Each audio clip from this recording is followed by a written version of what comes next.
প্রিয় দর্শকবৃন্দ, আসসালামু আলাইকুম। আজকে আমরা আমাদের রাতের খাবারে কি কি রেখেছি সেটা দেখাবো। তো চলুন একটা একটা দেখাই। এখানে আপনারা দেখতে পাচ্ছেন আমরা দুটো চাপড়ি নিয়েছি, দুটো লাল আটার চাপড়ি নিয়েছি।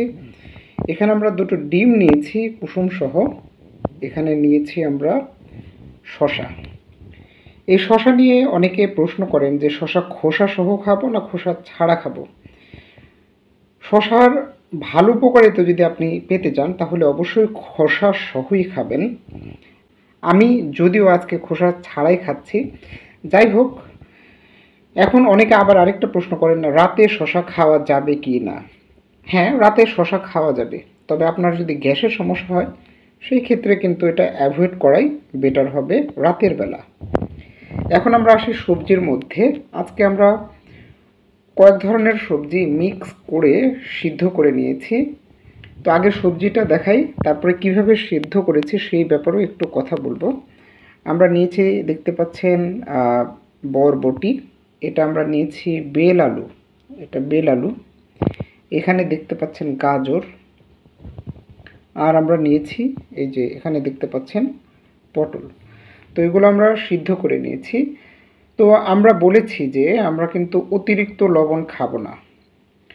টোটাল একজন প্রাপ্তবয়স্ক মানুষের ক্ষেত্রে 2300 মিলিগ্রাম পর্যন্ত সোডিয়াম থাকা উচিত, যেটা মোটামুটি 1 চা চামচ পরিমাণ লবণের মধ্যে থাকে। তো এর বেশি যদি লবণ আমরা গ্রহণ করি সেক্ষেত্রে আমাদের হিতে কিন্তু বিপরীত হবে। তো আপনি এই জন্য সিদ্ধ সবজিতে আপনি লবণ দিতে পারেন, তবে বললাম যে টোটাল রিকোয়ারমেন্ট যেন পুরো দিনের মধ্যে যে রিকোয়ারমেন্ট সেটার মধ্যে যেন থাকে।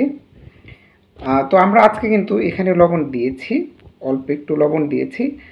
আর আরেকটা জিনিস আমরা দিয়েছি, সেটা হচ্ছে আমরা এখানে কিন্তু আজকে তেলও দিয়েছি, এবং এই তেলটা কি দিয়েছি আমরা, কোল্ড কম্প্রেস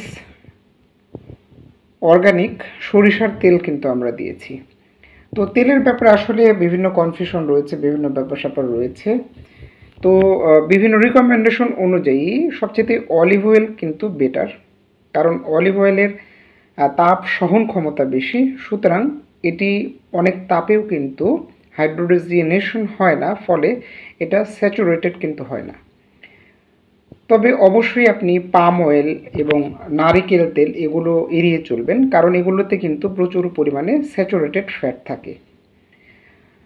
আর অলিভ অয়েল ছাড়াও আপনি সানফ্লাওয়ার অয়েলও কিন্তু ব্যবহার করতে পারেন, ক্যানোলা অয়েলও ব্যবহার করতে পারেন।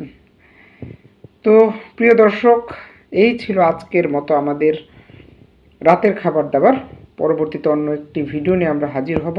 সেই পর্যন্ত সবাই ভালো থাকবেন, সুস্থ থাকবেন। আল্লাহ হাফেজ। আসসালামু আলাইকুম।